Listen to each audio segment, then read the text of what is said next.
Morning comes with the smell of fresh bread and frying eggs drifting under your doors. The first light of dawn cuts across the floorboards, catching in the dust motes that swirl lazily in the air. The inn murmurs with life. Boots on stairs, the clink of plates, Toblin greeting early patrons below.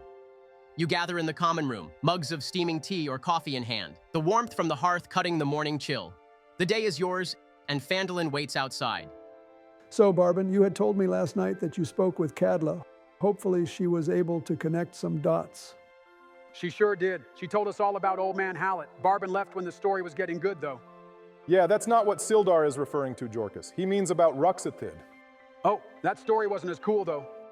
I'm sure Cadla's story was exhilarating, Yorkus, but I think the bigger topic for the moment is those goblins attacking the town. Huh? Oh, yeah, sorry, I'm still waking up. Good God. Anyway, Cadla had told us last night of a place called Zorzula's Rest.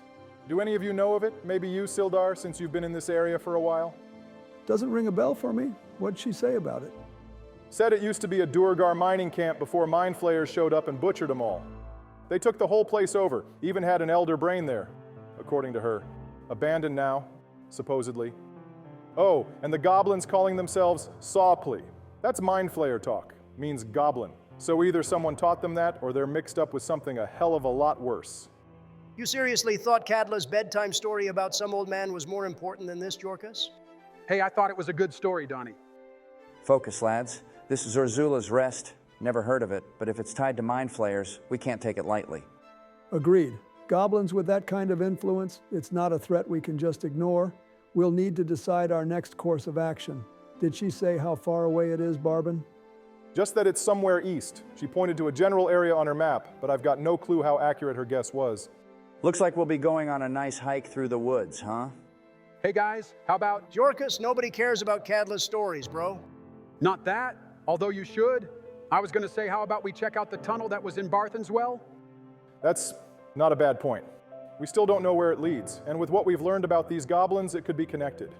Or it could be nothing, but better to know for sure than leave it be. Yeah, I think that's a pretty good idea, and maybe while we walk along that tunnel, you can tell Donnie the story Cadla told you. Please, no. Great idea, Sildar. Fuck's sake. Your boots crunch over gravel and dirt as you make your way through the waking town. The chatter from the marketplace just starting to stir in the distance. The dirt road narrows as you round the last bend toward Barthen's Provisions. The familiar weathered sign creaks in the breeze, and behind the shop, the squat stone rim of the old well comes into view. Are you all going down right now, or doing something first? Are we all set? I'll head down first, make sure it holds. No objection there. After you. I'll cast light on my staff again, Ben, and point it down the well so Gundar can see as he goes. The rope creaks as Gundar swings himself over the rim of the well, gripping tight onto the rope as he begins his descent. The faint glow from Jorkus's staff spills down after him, catching on damp stone and slick moss. After a few moments, a quiet sound of boots on wet stone echoes up through the entrance of the well. Come on down, Yorkus. Could use some more light down here. Aye, aye, Captain. I'm heading on down too, Ben. Jorkus grips the rope, tucks his staff under one arm, and eases himself over the lip. The coarse fibers creak under his weight as he begins his slow descent, the bluish light from his staff bobbing as he makes his way down. One by one, the rest of you follow. Sildar lowers himself next, the rope straining under the weight of his armor as he takes his time, boots scraping the damp stone wall. Donnie comes after, his descent quicker and more assured, the rope swaying slightly as he drops the last few feet into the shallow puddle below. Barthen is last, the cool air rising from the well brushing past his face as he grips the rope and steps over the edge. He lands with a muted splash beside the others, the faint echo of the drop fading into the stillness around you. Now gathered at the bottom, you stand in the dim circle of Jorkus's light. The tunnel yawns ahead, the smell of wet earth thick in the air. I'll take point with you, Yorkus. No telling what's up ahead. Thanks, Gundar. Keep an eye out, guys. You can all go ahead and roll perception checks as you make your way down the tunnel. 11. Crap, only a 4. Net 20, but I got a -1. Damn, 8 for me. I got a tainted 20. The first stretch of the trek is uneventful, just the slow rhythm of boots on damp ground and the faint bob of Jorkus's light. The narrow walls press in close, glistening with condensation, and the sound of your steps seems louder than it should. Jorkus, oblivious to the silence, keeps up a steady stream of chatter about Cadla's endless supply of local tales, most of which the rest of you either ignore outright or humor with the occasional grunt. After what you assume to be maybe a few hours in, the stone beneath your feet gives way to softer dirt, the tunnel widening just enough to allow low sprigs of pale vegetation to sprout from the edges. The air feels different here, not quite fresh, but less stale, carrying a faint scent of roots and living earth.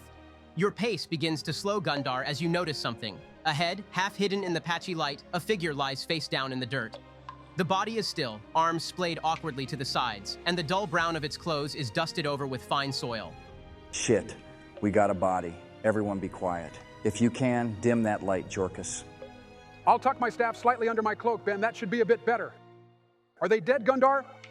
Well, I don't think they're alive. They're taking a literal dirt nap. Can we get a closer look, Ben? Do you want to move up closer to the body? Not when you say it like that. What the hell? From this distance, you can make out the shape well enough in Yorkus's dim light. Small frame, tattered armor, long pointed ears sticking out from a mess of matted hair. It's a goblin. And just beyond it, maybe 20 feet further down the path, there's another one lying in the dirt the same way. Both are motionless. I'll go up to the goblin, Ben. Is there any signs of how he died? Yorkus, back up. Let him fuck around and find out, I say. You can make a nature or medicine check, Jorkus. Only a 6. I'm confident in saying he has been killed. That's about all you can discern, Yorkus. He's dead. No marks on his body stand out that well as something of importance. Well, if there's nothing else we can learn about his death, we ought to just continue on. Just watch out for anything that caused this. Donnie, keep an eye out behind us from time to time as well. Yeah, I gotcha. Let's move. You step around the body and push further into the tunnel. The ground here softer underfoot, almost springy in places from the roots running beneath it. You can all go ahead and roll new perception checks as you move forward. I got a 10. Me too. Got an 18. 6. Same here. You press on, the soft earth gradually giving way to something stranger. The pale roots thin out and vanish, replaced by patches of fungus clinging to the walls, first in small clusters, then spreading into thick, irregular mats. Their colors shift from muted gray to deep, bruised purple. The air growing heavier with a faint, musty tang. The tunnel itself broadens, the ceiling pulling back and the floor flattening out into a wider passage. Along the edges, the ground drops away into shadowy pits, the faint echo of dripping water rising from somewhere far below. Your light catches only the jagged edges before darkness swallows the rest. Most of you keep your eyes ahead, the memory of the goblin corpses making your focus narrow, nerves prickling with each step. But Sildar's gaze sweeps wider, and there, just off the path, he spots them. More bodies, goblins, scattered near clusters of that same purple fungus, their forms crumpled and still. Some are half slumped against the walls, others lying flat with their limbs splayed toward the growths as though they'd fallen mid-reach. Fuck, stop moving. How many bodies are there, Ben? Sildar's warning freezes everyone in place. You follow his line of sight, letting Jorkus's light spill further toward the walls. Half hidden in the uneven glow, you count them. 6 bodies in total, in just one corner of this expanded area of the cave. Keep that light dim, Jorkus. Holy shit. I'll move up closer to Sildar, Ben. Are you able to see what happened to them, Sildar? Is your light still on, Jorkus? Oh, for fuck's sake. Huh? Yeah, why? Damn it, Yorkus, stay back for a moment. Sildar's arm shoots out, stopping Yorkus just shy of stepping over the sprawled goblin body. The staff's pale light spills over the scene. Purple growths clinging to the walls and floor, fat with moisture, their slick surfaces glistening like wet skin. Nothing moves. Then, from the fungus nearest the corpses, a sound rips through the stillness, a high, piercing wail that swells until it drowns out the drip of water and the sound of your own breathing. It's not just one. Half a dozen shrill voices rise in unison, an unholy chorus that ricochets down the tunnel in both directions. Ah! What's that sound?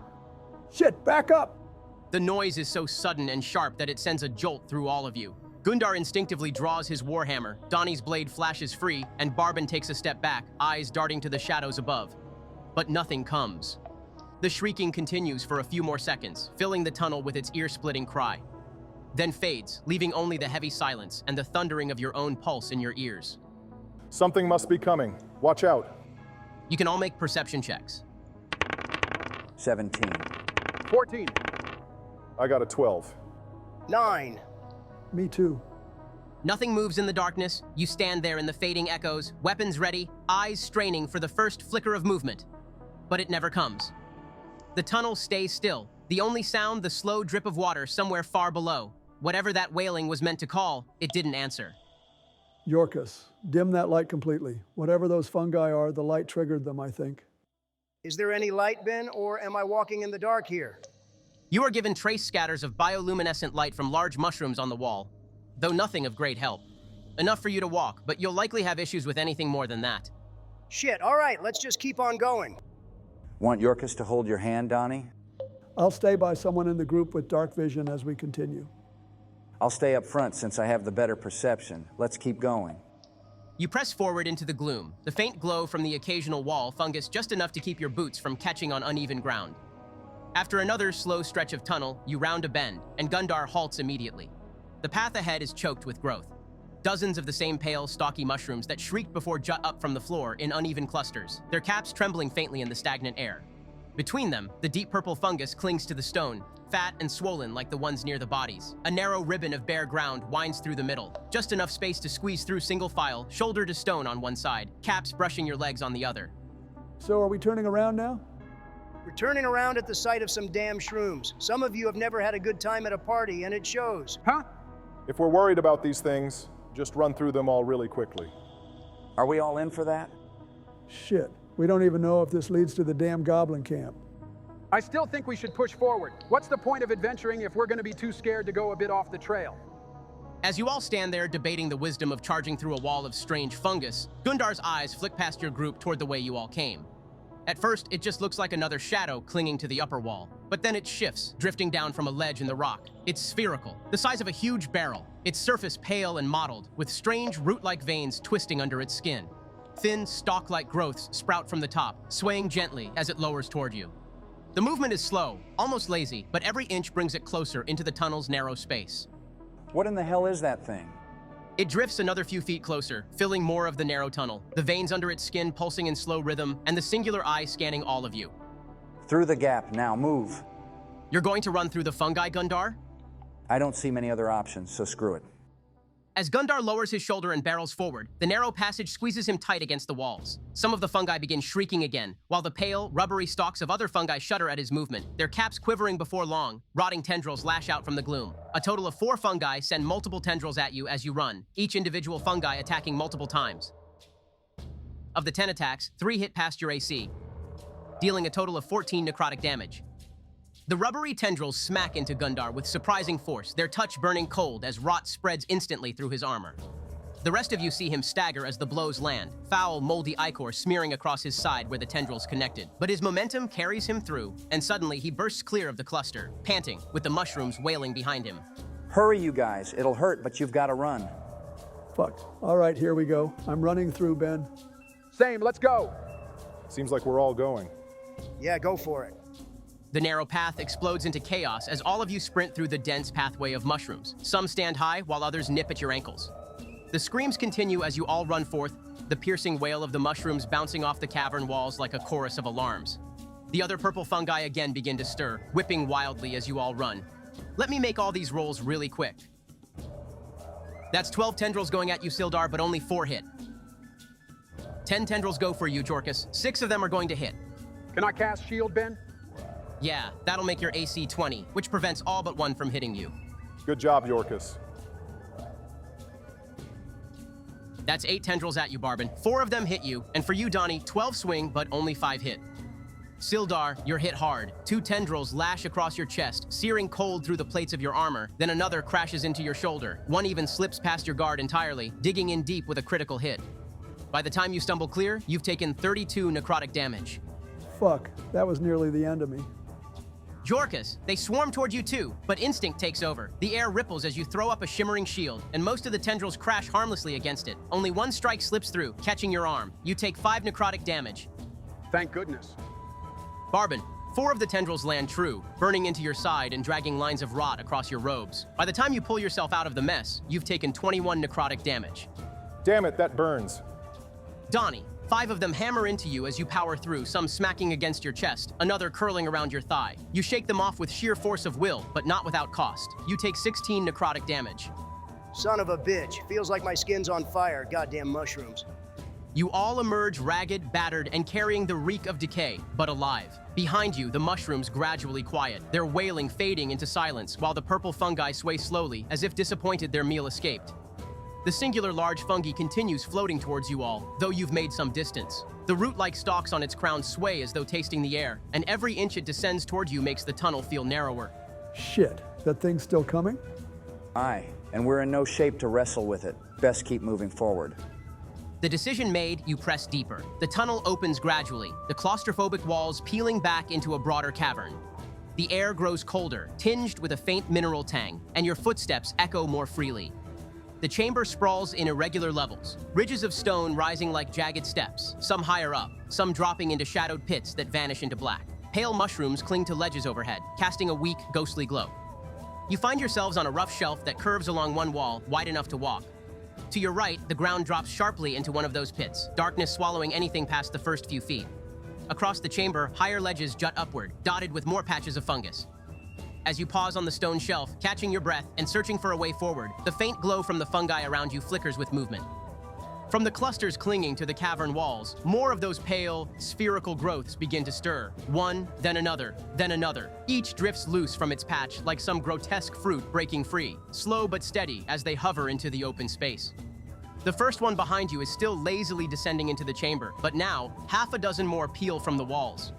Oh, for fuck's sake, Jorkus, light up your damn staff again. We need to find an exit. I'll cast light, Ben. Fuck it, I'm going to also fire 2 Eldritch Blasts at one of the closer floating fungus things.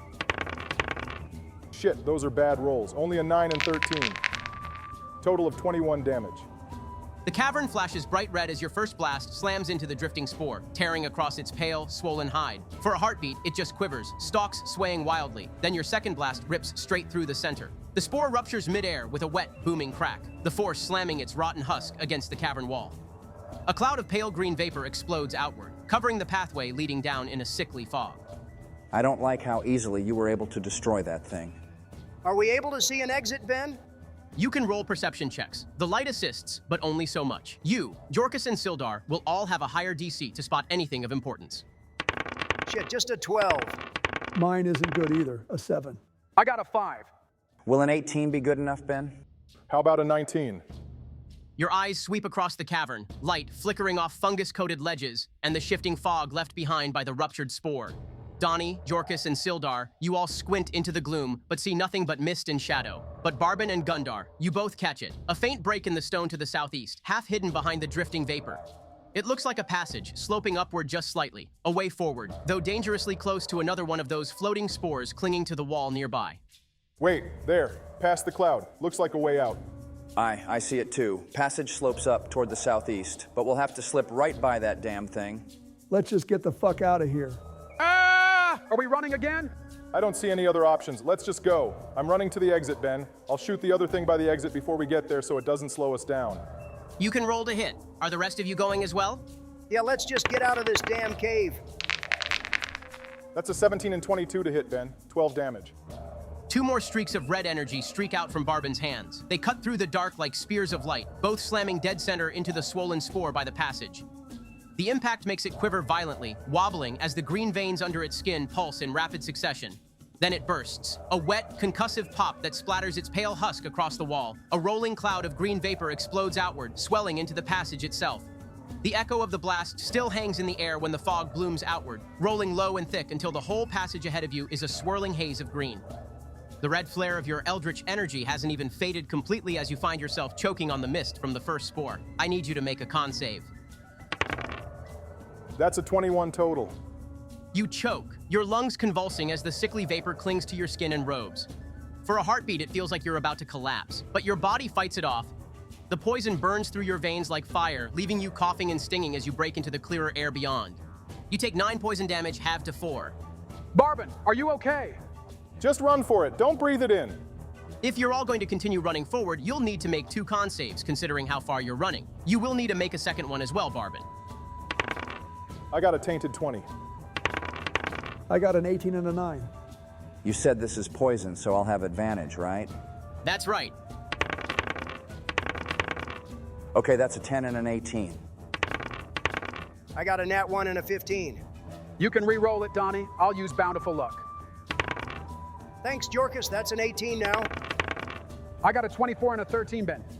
All of you break into a full sprint, boots pounding against the stone shelf as you plunge through the thick green haze. Every breath burns, your lungs screaming as the poison clings to your skin and fills the tunnel with that acrid stench. Barthen, you cough hard, chest heaving, but the haze doesn't sink into you fully. You force yourself through, shoulders tight, and emerge ragged but standing. You take 5 more poison damage. Sildar, the mist gets the better of you. You stumble mid-run, hand pressed to your helm as your lungs convulse, poison clawing its way inside. You burst free of the cloud, but you're hacking violently, your face pale and damp with sweat. You take 14 more damage. Gundar, you bellow against the fog, shoving your way through. It burns, but it doesn't settle. Your dwarven fortitude keeps it from digging too deep. You stagger out, chest aching but alive. 10 poison damage.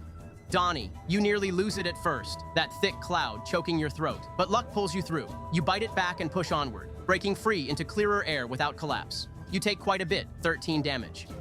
Jorkus, you keep your cloak pulled close and charge with your staff's light bobbing wildly. By the time you stumble out of the cloud, you're wheezing, but the worst of it hasn't taken root. 8 damage.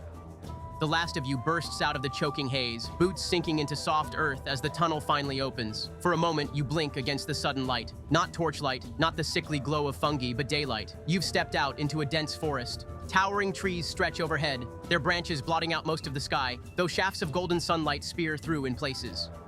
The air here is damp but clean, the sharp bite of poison fog giving way to the earthy tang of moss and pine. I'd hate to put a damper on our escape, guys, but I'm down. Wait, what? That damn mist. Sildar's words barely leave his mouth before his knees buckle. He stumbles forward a few steps onto the moss and collapses flat, his armor clattering against a root. He doesn't stir, his face pale and slick with sweat, chest rising and falling in shallow, uneven bursts. Shit, guys,